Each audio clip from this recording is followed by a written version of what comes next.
Hi everyone, Kasia Zmokla from Digital Art Classes here. Today I will show you the first video from the series of 3. So the idea behind this project is editing portrait.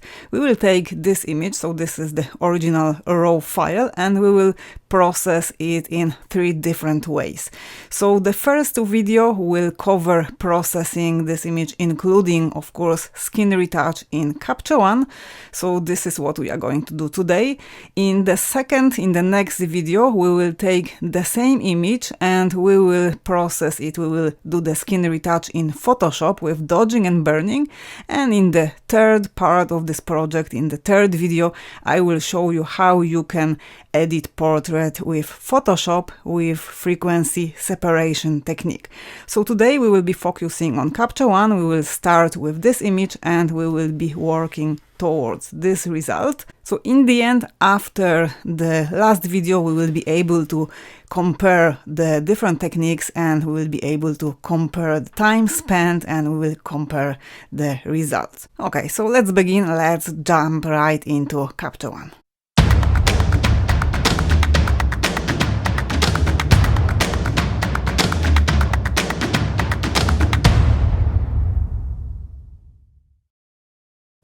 Okay, so in this video we will be focusing on retouching portrait in Capture One.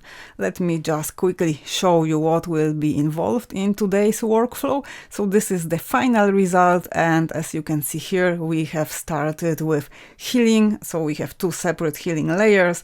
The reason why I have 2 separate healing layers is that one was just a bit too busy. So if I go for my healing brush, you will be able to see the arrows. So as you can see, even if we go for higher magnification level, there is just too many of these points and this gets a bit too busy, too complex, and it's just easier to create another healing layer and finish retouching on this one. So these are my 2 healing layers. Then we will be doing a little bit of dodging and burning. So this is my mask for dodging, this is my mask for burning, and then we will target the eyes. So just a very simple adjustment here. Then we will focus on final contrast and luminosity adjustments. As you can see, I've done this on 1 layer that includes all image. There is no special mask on this layer. And I just couldn't help myself. I added a little bit of color balance.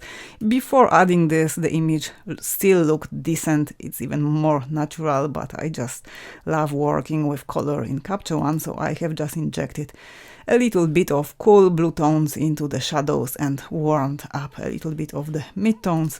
So this is color balance, and then I've added a little bit of negative value for clarity to soften the skin, but this is really subtle. You probably won't be able to even see it in the video because this will be the MP4 compressed format. So this is before, this is the after. So this is the original raw file. This is how the file looked like after importing from the camera memory card. So if we take a look at base characteristics here, we can see that Capture One discovered the camera model. So I have taken this image with Nikon D700. However, the curve that is applied is a little bit too contrasty to my liking. So if we check quickly the exposure warning, if I switch this on, we can see that we are not clipping anything, so we have just a little bit of these red highlights here. So if we switch on our histogram, we can see that we have a lot of deep blacks. Here this is represented in the left side of the histogram. We have very few midtones and we have a bit of highlights. However, the image is well exposed. However, I want to correct it because, as I've said at the beginning, of course, I'm going to be focusing on the skin. I will be doing the skin retouch, and with the auto curve applied, I feel it's a little bit too bright, too contrasty. So there is no underexposure, there is no overexposure apart from these 2 little patches here. So let's just switch it off. But let's check what other possibilities we have here. So I'm going to zoom in because I'm most interested in the skin. So let's see what other options we have. So the auto curve looks like that. Let's see if we go for extra shadow. We have more detail in the shadow, however the image is flattened and I don't like this at all. High contrast, this is not what we are after, because we will adjust contrast manually at the very end of this edit. So I would go for linear response. So as you can see in comparison, if you have linear response and auto, here all those highlights, all the right side of the face is too bright, it just looks overexposed. There is no texture visible. And if we go for linear response instead, we have much more detail to work with and we can adjust contrast in the end. And if we take a look at portrait, it is very, very similar to auto. Auto has more contrast, but if I would have choice between portrait and linear response, I would go for linear response. This curve is very, very useful when you are working with portrait, because it gives you much more data to work with. You can do all these adjustments manually and you can take advantage of all the data that you have saved to your memory card. So it of course requires more work, but I'm after the best result possible. I don't want to take any shortcuts here, because if I go for this one, it looks better just as a first impression, but it doesn't give me that flexibility that linear response does. So let's pick this one, and here we can start working on our image. So we have corrected the angle, we have our linear response. So as a next step, I'm going to go for curves, and I'm going to now add a little bit more of contrast. So I'm still on my background layer. So on this layer, let's just open curves, and I'm going to check ready presets. In one of the previous videos, I have shown you that working with ready presets is really helpful thing. These presets are there for you to use and they are really classic. I would recommend you to get familiar with this, and this can save you a bit of time. So from here you can take either 5 point on all channels, so this will just add 5 points on all the channels in RGB, Luma, red, green and so on. You can go for contrast Luma, so this will create contrast on Luma curve. You can go for contrast on RGB, so this will create points on RGB and add contrast, so this is the classic S-shaped curve.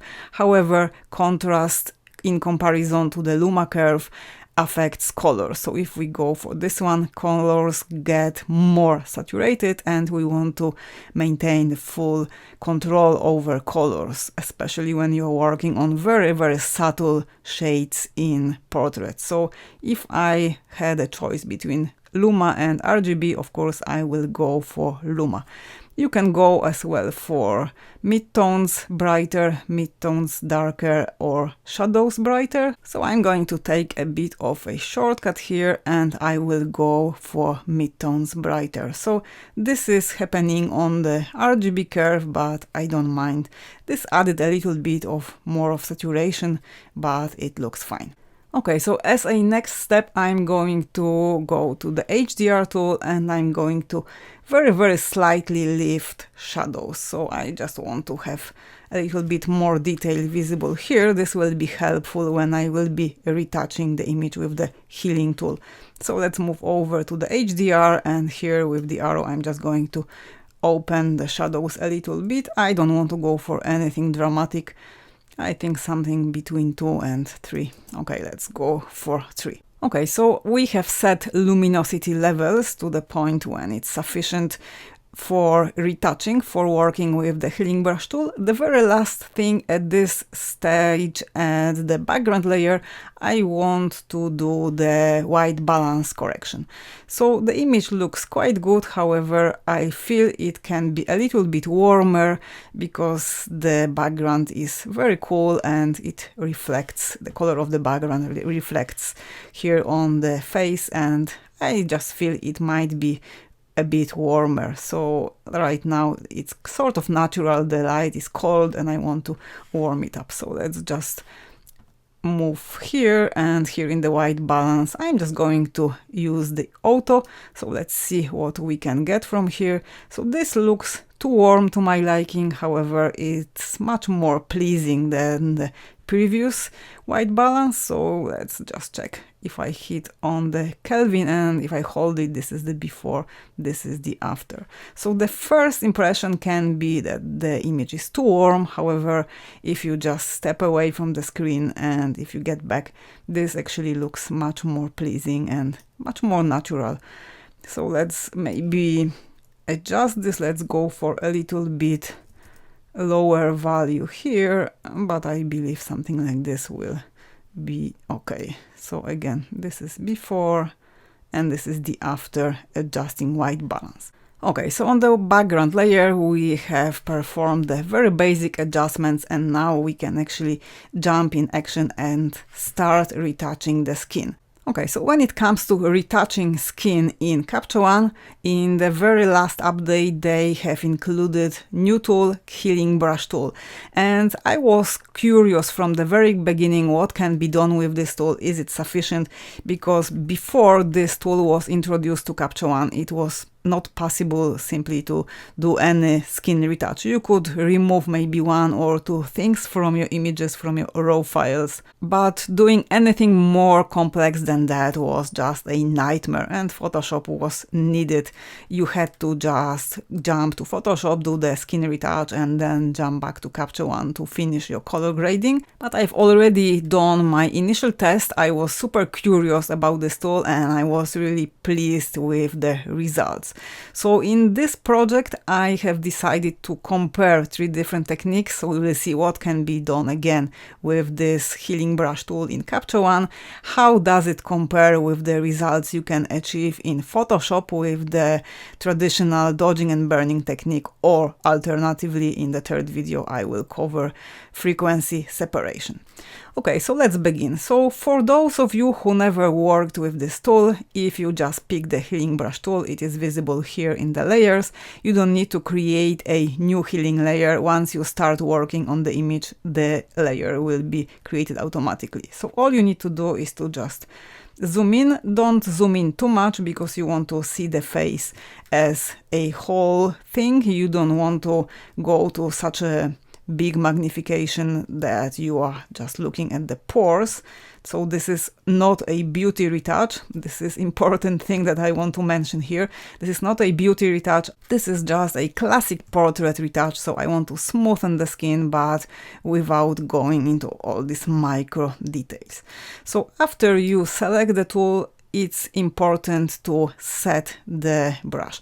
So you need to right click on the image, and here you can adjust the size. So with this you can make the size of the brush bigger or smaller. You can do this as well with your square brackets on the keyboard. Hardness for retouching skin I would recommend to keep at 0. Opacity 100, and flow can be set at very high value as well. Let's go for 98.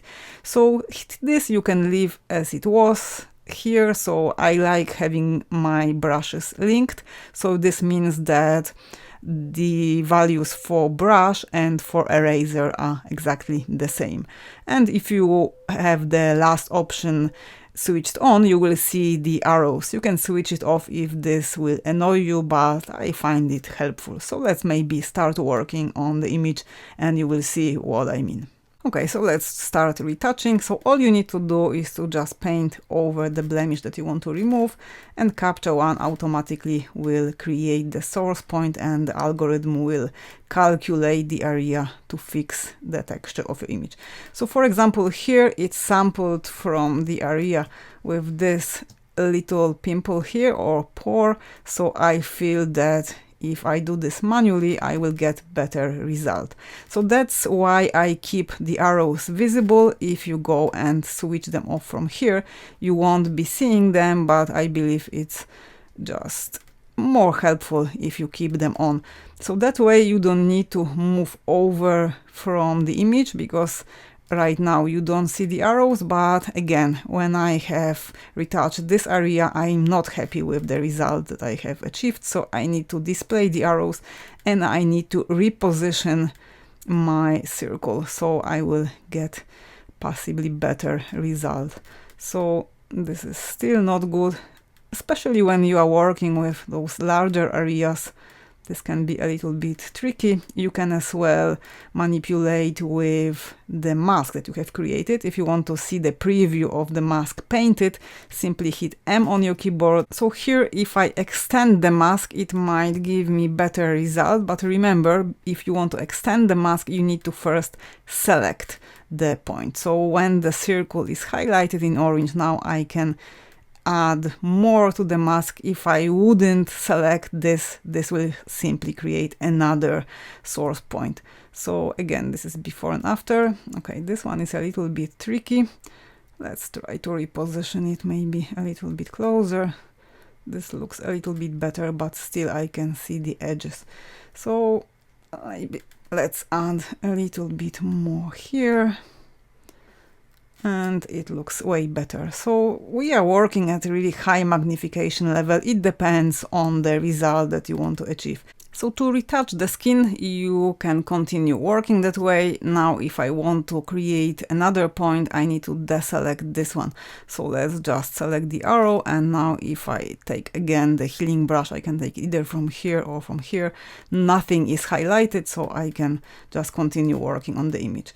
So this will take a bit of time. I'm not going to take you through all the retouch in the real time. I'm going to do the time lapse. So I will just finish retouching this image and then I will meet you over there. So I will focus mostly on this left cheek.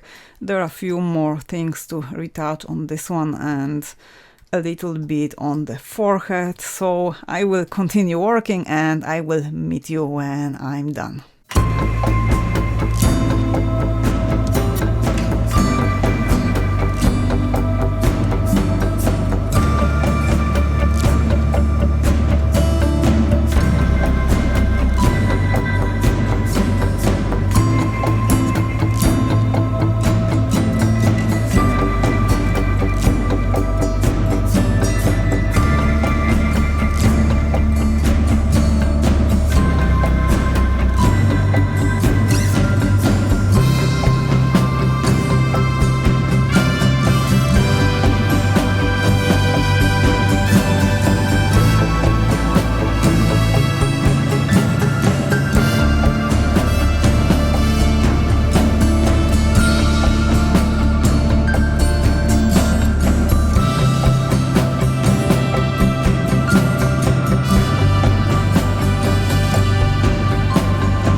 Retouching is ready. Let's just zoom out and let's see the before and after. So this is the original image that we have started with, and this is what I've done on my two healing layers. So let's again zoom in and let's see. This is what I started with, and let's maybe switch on the mask so we will see all the work. Let's hit M and again, so this is after. Let's switch on the mask. So this is my mask. This is all the blemishes that I have removed on the second heal layer, and this is the first layer. So as you can see, I've spent some time when I was doing this part of retouch. So let's maybe have my arrows visible as well. So this shows you the complexity of the work, but I think it's totally worth it. So if I would say, if I would measure time just to do this, I have spent about 40 minutes. So this is the very basis of the edit, and if I wouldn't do this right, then applying colors or some other effects, adding contrast, is simply not going to make this image better. In case of an image like this, when you have some skin issues, this is really the most important thing, to get the skin right, and after this you can polish the edit, you can work with colors. But if you don't have this base done properly, nothing is really look good. So this is a bit of time consuming, but as I've said, this is the necessary thing. You don't need to work on color grading. You could just leave the image with the natural colors just after the white balance correction and it's still looking good. You could just add a little bit more contrast with curves, maybe add a little bit of punch to the eyes, and you can say that the image is ready. But the skin retouch is really important. So again, if I switch off these layers, you can see the image after correcting the white balance, but there are the blemishes and they are visible. They are just not looking good. They are ruining the image. So let's just switch them on. So the next step in this sort of edit I would do is the dodging and burning. So we've done already the skin retouch with the healing brush. Now in Capture One you can work as well with dodging and burning, and this is to just smoothen the transitions. So I will do 2 layers. I will create dodging and burning layer, and on both of them I will just work on these shadows here. The whole point is to just make all these transitions as smooth as possible. So for example, if we focus here on this area, you can see that there are all these uneven shapes. Like this one, you have those lines here, all these little patches. So you don't want to remove them entirely, but you just want to make them flow. So the same here, maybe especially here in the forehead, you can see that we have this brighter patch than those patches here, and I just want to smoothen, to even the area out. And of course here it's super important to keep the shape of the forehead, to keep the shape of the head, not to make any changes in the bone structure, but just to even out the surfaces. You want to make the image as three-dimensional as possible. So I will do a bit of work on the forehead, a bit of work here. So as I said before, you don't want to remove those shadows under the eyes entirely. You just want to smoothen those transitions. You can brighten them, but you want to make this image look still natural. So as I said before, this is not a beauty retouch, this is portrait, and you want to maintain the natural look. You are not chasing any beauty standards, so the personality of the subject is the most important factor here. Okay, so let's jump into our dodging and burning. I'm going to add first new field adjustment layer, and I'm going to rename it. I'm going to call it dodge, and let's create another one, and let's just rename it. Let's call it burn. So on the dodging layer, we are going to apply Luma curve, because we don't want to affect colors, and when we will be dodging, I want to make the areas brighter. So let's create one control point and let's push it around that way. And in the burning layer, I will be working again on the Luma curve, and here I will push the point the other way. So before you start dodging and burning, of course, you need to invert the layers. You don't want to have these effects visible yet. So invert mask, dodge, do the same, invert mask. And when you are dodging and burning, color can be distracting. So quite a good practice is to simply jump to the background layer, and here in the exposure, let's move the saturation slider all the way to minus to the -100. So that way you have your image visible in black and white, and you can focus entirely on these transitions. So in the black and white image, it's much easier to evaluate, to see those transitions. So if I just temporarily switch this on and off, you can see that the color is distracting. It's warmer, cooler, and when the image is black and white, you can just focus on evening out those transitions. Okay, so let's jump back to our dodge layer. You can switch between dodging and burning when you will be working on the image. So let's set our brush, let's hit B, so that way I have the brush selected. Let's right click on the image, and when it's come to size, you don't want to have the brush too small, because that way it will take you ages, but something I would say around maybe this size, so I have 13. And when it comes to flow, this is super important. keep the value as small as possible. So you want to see the results when you are painting, but it's better to apply more brush strokes rather than get too strong and unnatural effect with too strong flow value. So you want to just create that result layer by layer. You want it to all blend. You want those changes to be invisible. This requires a bit of practice, a bit of patience, but it is super important. So without changing the face, you will see the final result. It is really worth it to spend some time on this because it will really make the face look fresh and beautiful. So the flow I will set, let's say maybe to 4. Again, let's highlight and let's just hit 4 on the keyboard. Let's switch off auto mask and you can keep the link all brushes selected. Hardness should be set to 0. So size, you can change it dynamically either by right clicking and moving the slider here, or with square brackets on your keyboard. Hardness 0, opacity 100 and flow as low as possible. Okay, so now we can start working on the image. Let me begin with the forehead.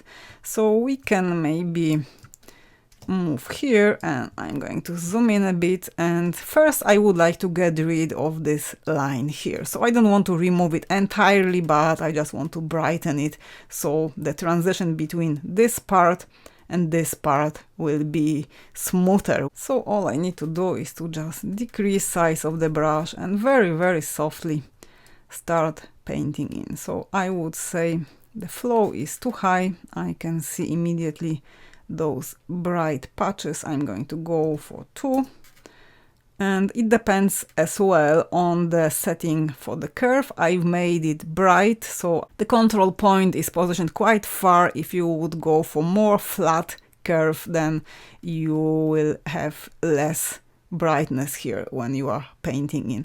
So it all depends. You have to create something that works for you. I prefer to just dynamically adjust the brush and work with different flow values and keep the curve as it is, because sometimes you can have quite dark areas that you want to brighten and you cannot change the shape of your curve during this work. So this has to be set once and you can work with the brush. If you would change the curve, it would affect everything, all the mask that you have created. So if I hit M, this is what I've done so far, and if I switch off this, you can see that with this very few brush strokes, I was able to brighten that part. And take a note that I'm not removing this part entirely, I'm just making it brighter, and now the transition in the forehead is smoother. So I'm going to continue working that way. I won't be taking you through all those strokes. I will just show you when I'm done.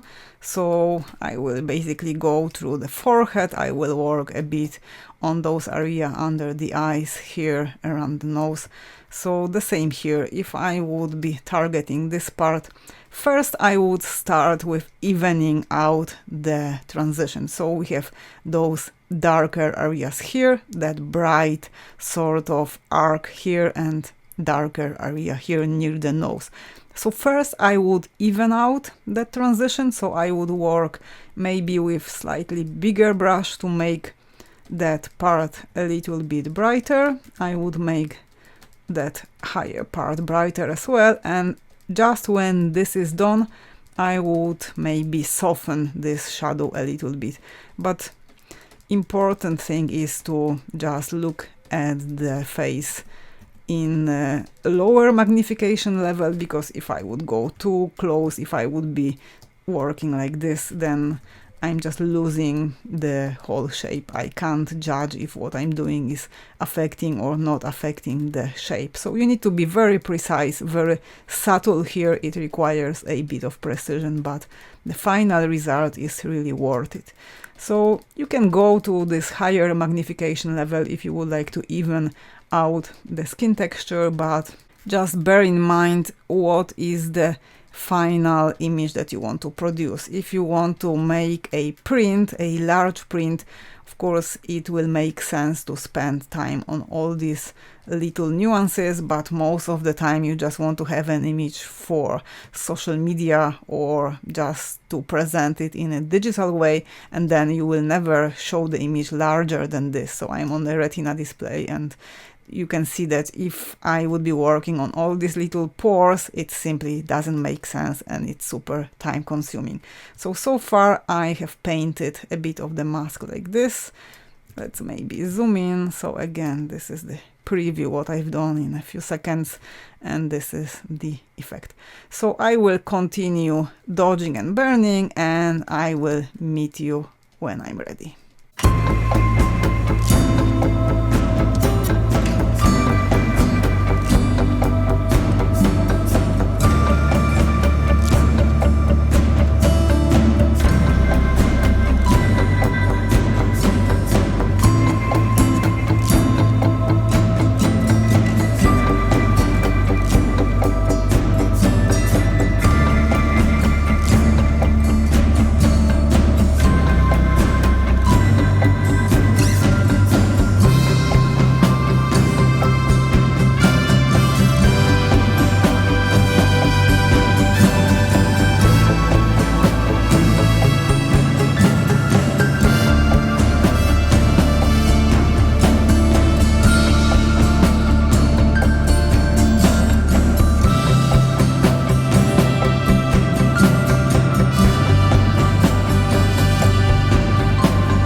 Okay, so my dodging and burning is ready. This is the result I have achieved. So let me switch off the dodging and burning layer. So this is the image we have started with when we've done our healing with the healing brush tool. So this is the original image, then we've done healing, and now we have created dodging and burning. So this is what I've done on dodging. So that's my mask. I have introduced a little bit of correction here around the eyes, on the forehead. I have emphasized the lips a bit here. I have introduced some light, and I wanted to introduce more light on the neck. So this is my dodging layer and this is my burning layer. So this is what I've done on burning. I've just added few subtle touches. So I've made the eyebrows a little bit darker and I've made the cheekbone darker here. Not much, just a few touches. I've made much more work on dodging layer. So let's just switch off the mask and let me show you again. This is before, this is after applying dodging. Again, before, after applying dodging. So as you remember, I've mentioned that this is really time consuming, but it's worth it. So you can see again, before, this is how the transitions were looking before working on dodging. You can see the skin smooth, healthy after healing with the healing brush, but before dodging, the image looks just different. So the result, I think, is totally worth it. If you can see here, all those areas, all those just darker patches, I haven't removed them. I just made them to flow nicely and evenly. And this will be visible on the forehead. So if you focus here, so this is before and this is the after. So this is my dodging layer, and on my burning layer, I've just made few things darker, but nothing really crazy or time consuming. Okay, so this is our dodging and burning and healing. This is what can be done in Capture One. Now we can get back to full color. So let me just move over to the exposure. Here, saturation. Okay, we need to jump back to the background layer and let's just double click. So we are back to our full color version. So if I hit Y, this is the preview. This is the original image. This is the before, and this is what we've done with healing and dodging and burning. So basically that's what can be done in terms of retouching, of skin retouching in Capture One. To finish off this portrait, I'm going to add a few more touches and I'm sure you will find them useful. So I'm going to focus on the eyes now. So first of all, I'm going to target the issue that we can see here. There is this brownish patch. I want to desaturate it. I want to just make it brighter. To make it vanish, I want to blend it with the rest of the eye, and then we will just target the eyes to add a little bit more impact. Okay, so let's create first. So this will be, let's do the field adjustment layer, and this I will call eye, and let's very quickly paint in the mask. So I'm going to select brush. Let's check our brush settings. So I want to go for higher flow, hardness 0, size 4, everything looks good. So let's just paint in here. Let's hit M so we will see the mask. Okay, we need to invert the mask so there is nothing visible here. And now with the preview, I'm going to just paint in here, and let's go for lower flow as I want it to be blended nicely. Okay, so something like this should work. Let's now switch off the mask. Okay, so let's now move and adjust saturation. So this is the patch I will be affecting, and let's just select this and go for negative value. So that way, very quickly, we've been able to remove the brown. So already this patch is less visible, and let's maybe add a little bit of brightness here. So nothing strong. Let's go, I think something around 4 should be fine. So let's just see the before and after. If we zoom out again, before and after. So I don't want to make this part too bright. Let's actually zoom in and let's adjust the mask. It looks good. Okay. So we've been able to target this patch a little bit. Let's now add a little bit more punch to both eyes. So for this, I need to create separate layer. So let's create new empty adjustment layer and let's just rename it. Let's call it eyes. Let's now paint very quickly mask. So let's go for quite high flow and let's just paint in. Let's hit M to see the preview of the mask. Let's increase size of the brush. So that way, very quickly, I'm just going to paint in the mask where I will introduce adjustments to the eyes. So this will be done with the HDR tool, and we will be working with shadows. So that way we will add the contrast in the midtones, and we will add more punch to the eyes in a very, very natural way. So as you can see, I'm not even touching the whites. All I want to do is to just target these areas. So let's switch off the mask. Let's zoom out. So we are now at the magnification level 300, and let's go to our HDR tool, and here with the shadows I'm going to again work with the numeric values. So I think this works quite well. Maybe it's a little bit too strong, so we can now add a bit of clarity. So with the natural method, I'm going to push the slider to the right. So this adds contrast in the midtone. However, this darkens the eye as well. So I need to find a balance between these two values. So something like this should be fine. Let's see the before and the after. Let's zoom out. So this is maybe a little bit too strong. So this can be adjusted with the opacity of the whole layer. So this I can just move maybe to around 70. So again, this is before, this is the after. So now we can move over and add a little bit more contrast to the overall image, and then we will see if the eyes are good like this, or if it will be working better if they were stronger. So let's add new field adjustment layer. On this layer we will adjust luminosity, so let's just rename it. And here we will be working with curves.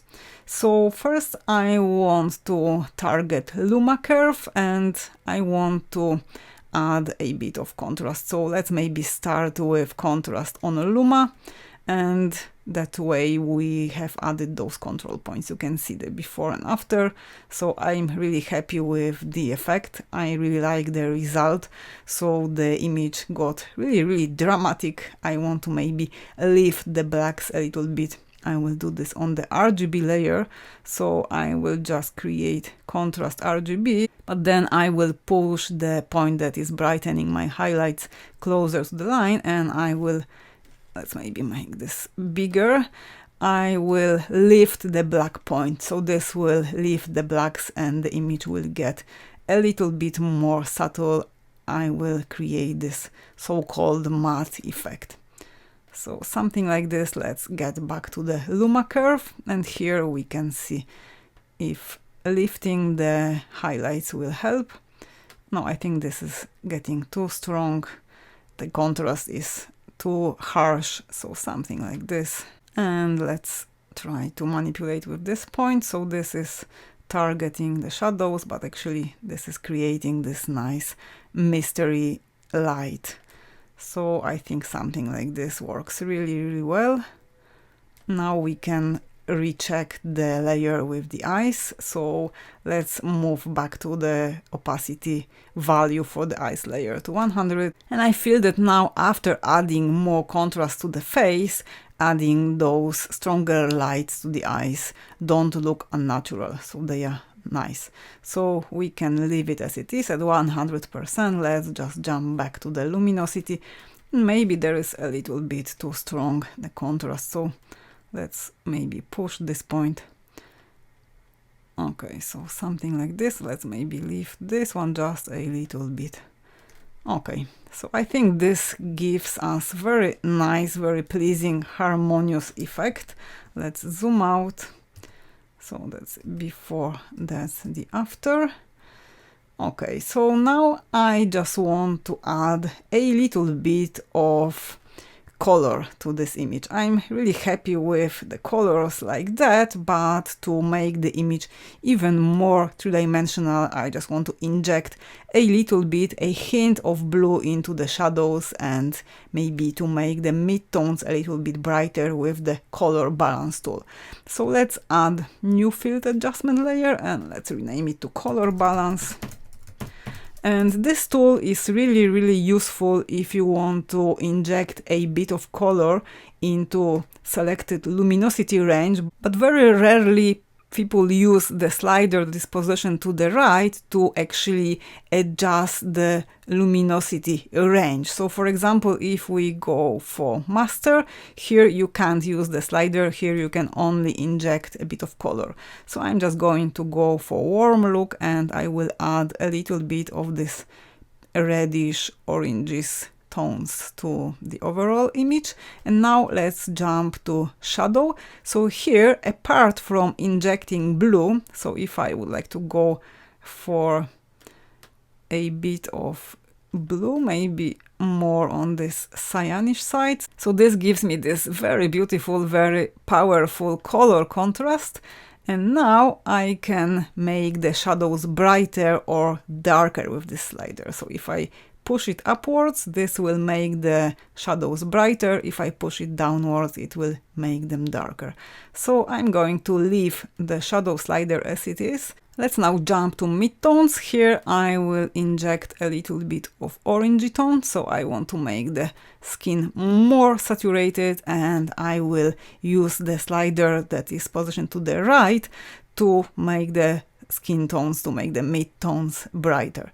So I will just push it very, very slightly upwards, and this very nicely brightens the skin. So nothing crazy, just a little bit of softness here. And let's see if we go for stronger color. No, I think it's too much. Something like this is sufficient.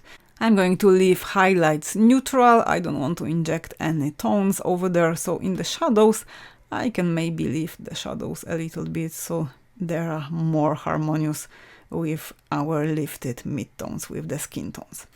Okay, so that's what we've done with the color balance tool. We've done a little bit of color grading. So this is the image natural without adding any colors, without affecting colors. And this is after injecting a little bit of cyan and blue in the background and still warming up those midtones. So that's before, and this is the after.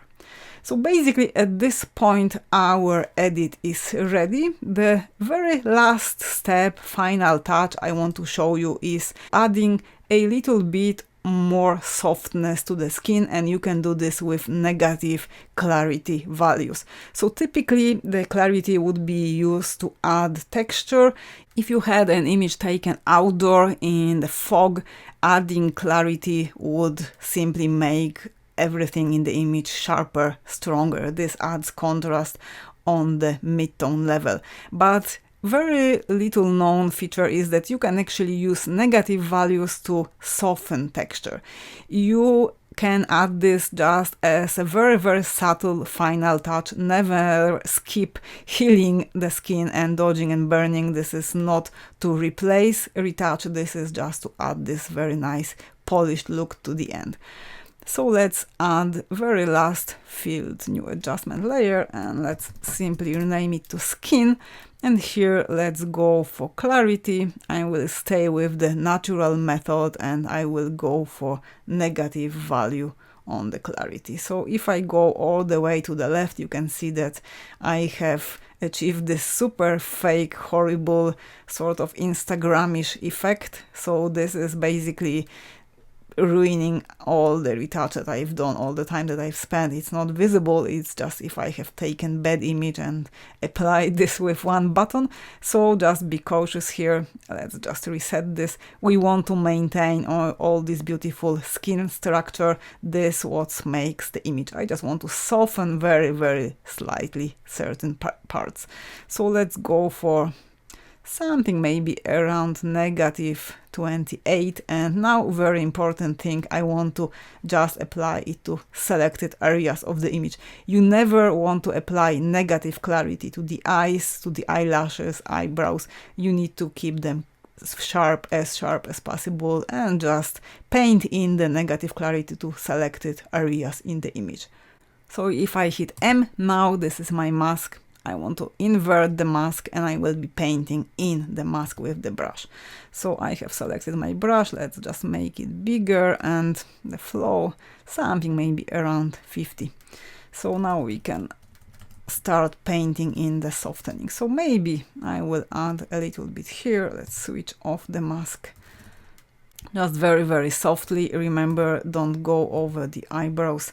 So you can check by showing the preview of the mask. Maybe a little bit here. So this is just a final touch. It might work or it might not. It's for you to decide if this is helpful. In my opinion, it is useful. It is just added in selected areas, so just don't apply it over the whole skin. Okay, so if I now have a preview of the mask, that's the preview, and now if I switch off and on, it may be probably hard to see in the MP4 video, but just experiment with those settings and see how it works for your portraits on your own images. Okay, so our Capture One edit is ready. Let's again see the before and after. So I will go for split view slider. So this is the original image we have started with.